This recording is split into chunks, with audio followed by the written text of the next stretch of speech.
all the things that we've done over our public sector advocacy and call to actions has been built on robust data and evidence. Without that, it's a really difficult call to action to make. And there are some really strong statistics that we use consistently in every message that we deliver as well, and that's also important. I'd say the example that we did as a federation was on the day that WHO released the adult inactivity data last year. It was quite a big moment for them because unfortunately, the statistics you mentioned, 31% of adults not doing enough physical activity. That's got worse over the last 4 to 5 years, and it's projected to be even worse in 2030. It's projected to be 35%. But actually, what is even worse than that is that the data for young people, 81% of adolescents don't do enough physical activity to maintain good health. So when we start to talk about that with our members, they were very easily persuaded to rally around that data and release a joint statement last year. So in June 2024, we partnered actually with the Health and Fitness Association and Europe Active. So it was a joint industry statement from our sector and yours to say that we need to do more as a collective group of our own members, but as a collective set of industries to try and reverse that trend. It caught the eye of our member CEOs as well, which is for the very first time for us. We had around 50 members sign it, but 25 of those were CEOs from some of the biggest brands in the world that actually felt they wanted to put their personal voice to it. And then another example I would say is one from our members. ASICs have a mantra, sound body, sound mind, and they invest quite a bit of money and time in research on the connection between physical activity and mental health. And they designed a 8-week program in partnership with academics in the UK that delivered physical activity regularly to people who were suffering from poor mental health. And after the 8 weeks, they proved that there was a clinical difference in people's mental health state after that time. And they actually proved that only 15 minutes gives you a mental uplift. So now they're using that data in their advertising, in their campaigns. You'll see campaigns from ASICs talking about losing weight, but it's actually losing weight off their minds, not losing weight in the traditional sense. And they've also partnered with Mind UK, so that's an example of how the data, the research then links back to partnerships that mean sort of more long-term effects are taking place as well. Yeah, fascinating. And the value of partnerships there, like both on the commercial side, right, and the non-profit side can't be understated. Rokas, moving over to you, like from an OECD perspective, what are some of the key policy levers available to governments for increasing physical activity, and how are you using research and data to most effectively communicate that? Well, data is the driving force of the organization, I would say. The OECD is an organization that's driven on science-based solutions, data-driven organization that basically speaks in facts and figures. Yep. That's why it's easy to find consensus in the forums of the organization, because it's all market-based democracies that discuss around data. And physical activity has found its place on the agenda there. So it's very, very interesting to see at the recent reports that they do, also taking into account that health as a subject on the organization's agenda is rather a recent term, I would say. Originally, OECD was established to facilitate trade and implement the Marshall Plan to reconstruct Europe, and health was never on the radar of the organization. And only the OECD Health Committee, which is now a full functioning body, was established in 2004, which is comparatively, when the organization was established in 1961, it still has quite a modest agenda. Now it's finding its place there, and physical activity as well, and quite a breakthrough, I would say. It was in 2023, just a couple of years ago, OECD released a report called Step Up, increasing physical activity levels in Europe. So they did analysis in the European countries, and they also looked at data, and interestingly, they, for instance, found that due to physical inactivity, there's a loss of 0.6 GDP related to health costs and productivity gains that could be otherwise achieved. So it's quite monumental, I would say, for the industry to have that acknowledged at the OECD, and that directly touches upon governments. Now, within the governments, that's the challenge here, and I think we're going to continue that conversation later, because in some OECD countries, ministries responsible for sports and physical activity are different from the ones that deal with health. There's not necessarily health ministries that are dealing with these issues. So this is where the OECD is trying to push forward and actually use data to showcase the economic benefits of physical activity to influence different ministries to work together. And at the same time, there are a couple of caveats where they urge different ministries to work together. One is urban planning, making cities more walkable, making more environmentally friendly. And they do that through quite a big urban policy committee that they have, working party. They have a few roundtables on smart cities as well, where the OECD, together with different city representatives, are looking how to improve the quality of life within cities. And that includes opportunities for physical activity. OECD also has the Mayors Champions initiative, where particularly in France, they gather a lot of local mayors, where they exchange best practices and how to make the cities more livable, etc. OECD also recommends to governments to look at fiscal policies as well, tax subsidies. Also recommends to look at education. How do we instill from early age the benefits of physical activity, and also embedding prevention into health systems and health system resilience, making sure that physical activity and prevention could be offered, as part of primary care and embedded with prevention strategies. Right, like it really flows through so many aspects of how societies are organized. So we all know, right, that the power of using data research as part of advocacy work is only as strong as the underlying research itself and the methodologies, but also like how that research is packaged and communicated to what's more often than not like a lay audience, right? Like those are some of the common barriers and challenges with this work. What are some other big barriers that you've encountered when trying to integrate research into your advocacy work and engagement with policymakers, and perhaps how do you work to overcome those? Can start with you, Caroline, for this.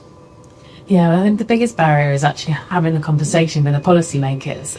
In the physical activity sector, I think there's huge amounts of evidence and data there that points to it being positive, but it's actually the timing and being in the right place with the right people. I think we've noticed as we've got a bit better at this, and our industry, the sporting goods sector, they wouldn't have historically thought that they would find themselves in a position where they need to be influencing governments. They're great at influencing consumers to buy their products. So what we've been doing as a federation is showing them that actually the power of them collectively turning up as a group in gatherings where governments are is really powerful. But saying that, we've had two experiences this year where we've held side events around government gatherings. We held one at the World Health Assembly, where we had around 20 of our members there.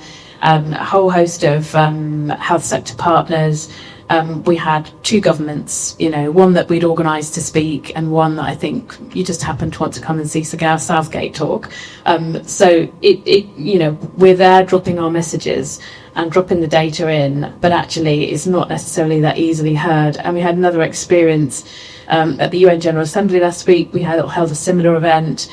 We didn't expect governments to turn up, and we were mindful that wouldn't happen. But we're there, we're landing the message, and we're doing it as a collective group of companies that are competitors normally, which is really powerful.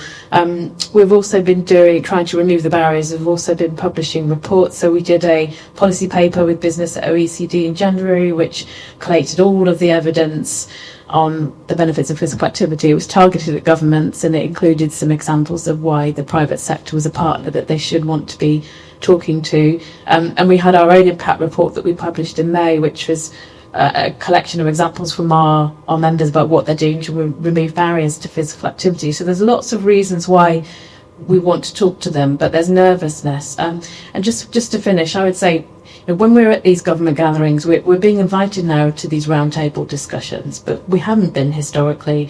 And when we look at who else is there, it's pharma, it's banks, it's tech companies. The sporting goods industry is only just starting to be invited, and the health and fitness industry isn't there. And yet we have incentives like they do in trying to make sure the world is healthier.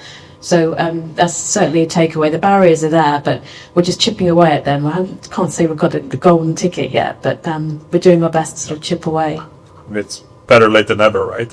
It is a testament to the fact that there is growing recognition, right, of the value of fiscal activity from a more economic and societal level as well.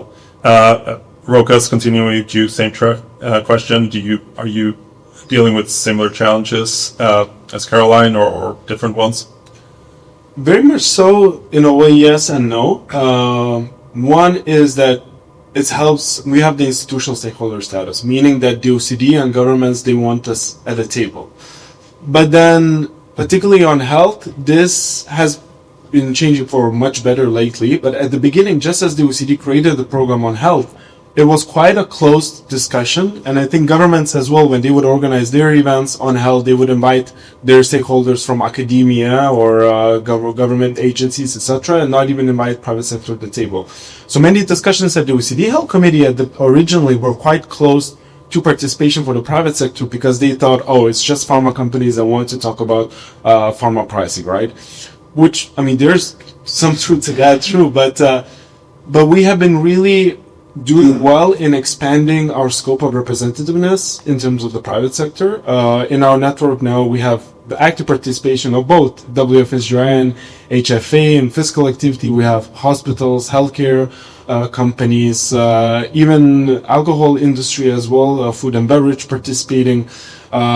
So we really all different sectors within the industry coming together to showcase the value of the private sector and bringing those case studies to the table. And now we see the change of mentality within governments, that actually when private sector comes and speaks with examples, speaks with numbers, that actually makes sense to include them in the discussions that they have about what kind of government reforms are needed. And we see the organization itself from the Secretariat has acknowledged that in recent years and opening more and more discussion items on the official organization's agenda. So even I started working on our activities in health 2 years ago, and we would go to the OECD Health Committee, which is twice a year. And okay, we look at the agenda, half of the items are closed for private sector participation. And we keep submitting written comments, case studies, good examples, and that's how our flagship health forum originated, to complement the discussions of the OECD by bringing the private sector solutions to the table. And we have governments attending, participating, listening, and now when we go to the next health committee meeting in December, all agenda items are open for private sector. And we have different representatives, pharma speaking, physical activity speaking, healthcare, food and beverage, you name it. And this has changed the whole mentality towards business. So now I wouldn't say that we're looked necessarily as, oh, this is just the institutional stakeholder at the end of the table where they need to say because of the institutional setup. Now they're turning to private sector as more of a partner, because we bring the solution, you bring the solution to the table. So there's still some barriers and some discussions that we do see, but it's really shifting. And what helps is papers like the one that we co-wrote on fiscal activity, events that we organize, inviting OECD and governments as well to discussions like this. That shifts mentality a little bit by bit, but we do see that reflected in the outcomes. Okay. David, switching back to the Dutch context here, like what were some of the challenges you were coming up against, like in general, but also in particular regarding the campaign you were building around the VAT question here and getting your message across? I think already some good points are made about the way policymakers are thinking about certain topics around physical activity. For example, in the Netherlands, it's quite a challenge, and we have the data, we have the research, what we do with physical activity, but they only look to the costs of it and not to the return on investment they have as a government. So that's a way of thinking we are trying to get out there to the policymakers. And there was also what we tried in our campaign. For example, we showed by research that around 500,000 people in the Netherlands would quit sports if this VAT increase was implemented by our government. So there was a real tangible number of people that would quit sports in the Netherlands. So and that number when we put it out there, a lot of people said, okay, this is something that we shouldn't do. And then you saw a broad alignment between the political parties and to try to get this measure off the table. Okay. Interesting. So, this is a sector, right? That's primarily there's not that much publicly available information in terms of from the supplier side, right? And Caroline, you gave some examples of how you're using research that's produced by some of your members to go into these conversations. What do you think the commercial physical activity sector can do more? Whether that's the sporting goods industry or gyms and health clubs, what can they do to become better partners in positioning the industry as a whole as partners in public health? Well, certainly, I think doing more work collectively is a start. I think Liz mentioned that unified voice is so important. We found that it's incredibly powerful when our members get together. It's not what they're expecting. Governments are not expecting, or other partners, for our members. Adidas and Puma are fierce rivals, sitting next to each other, talking about how they can work together on physical activity crisis. It's really powerful, and I think your industry could do something very similar.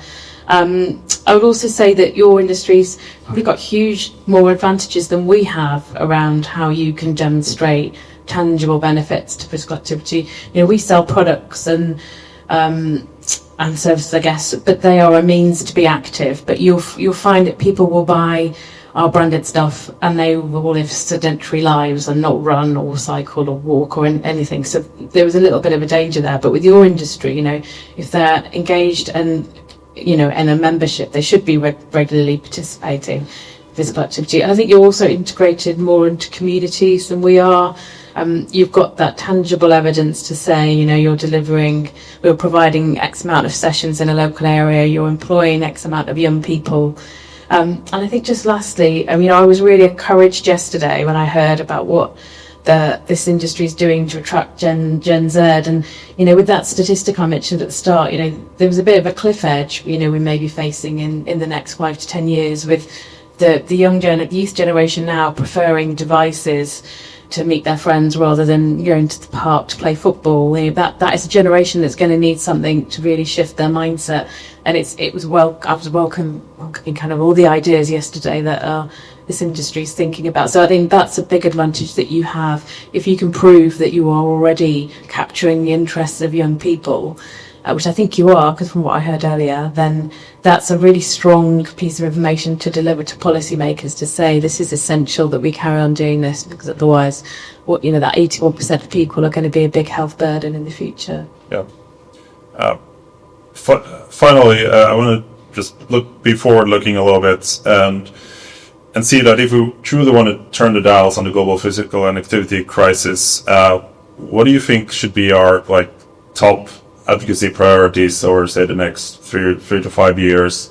And is there particular data that we're currently missing that needs to be produced in that time? Rokas, start with you. I would say 2 points. One is uniting with other sectors as well within the industry. And a good example is in our health forum, we have a panel, upcoming panel on predictive health. And within that panel, we have physical activity representatives, we have pharmaceutical, OECD, academia, and etc. So different sectors and different stakeholders talking about the value of prevention from different angles, and they align. So that strengthens the voice of the industry as a whole, also vis-a-vis the governments, when they think about the benefits of physical activity. And then second, encouraging cross-ministerial collaboration. So it doesn't have to be, just either the health ministry or ministry responsible for sports in charge of physical activity, but they should talk together. And that's what we try to do at Business at OSD as well, trying to foster discussions such as health and climate change, health and finance, health and digitalization, and etc. Because when different ministries can come together, then they can agree on a more, longer term budgets and have a more strategic vision within which physical activity can be embedded a bit better. So, and I think OECD is a good platform for that because it already has a lot of cross-committee, cross topical work. We encourage OSD to couple work on health and climate change, health and digitalization. So I think as well, this panel, it will be very interesting to hear OECD and government reactions when we bring, physical activity and pharmaceuticals together. That's an example I love to use as well when I'm explaining our health committee for the first time, is that, we have members who from the industry who are encouraging better mental health, so you don't have a headache. We have, hospitals or etc. pharmaceuticals who can treat the headache, and we have food and beverage who can sometimes cause the headache. And they all still come together, and we are a consensus-based organizations and find a way forward.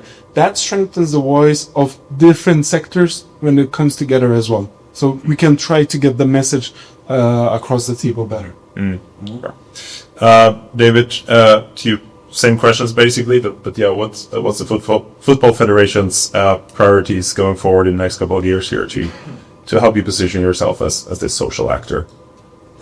We are focusing on 3 priorities here in the Netherlands now. We are focusing on youth, how to get them active.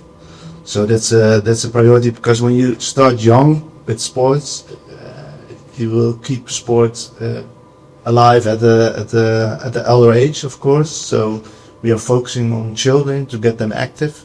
The second priority we have is infrastructure in the Netherlands, so the accessibility of infrastructure, but also well-trained guidance.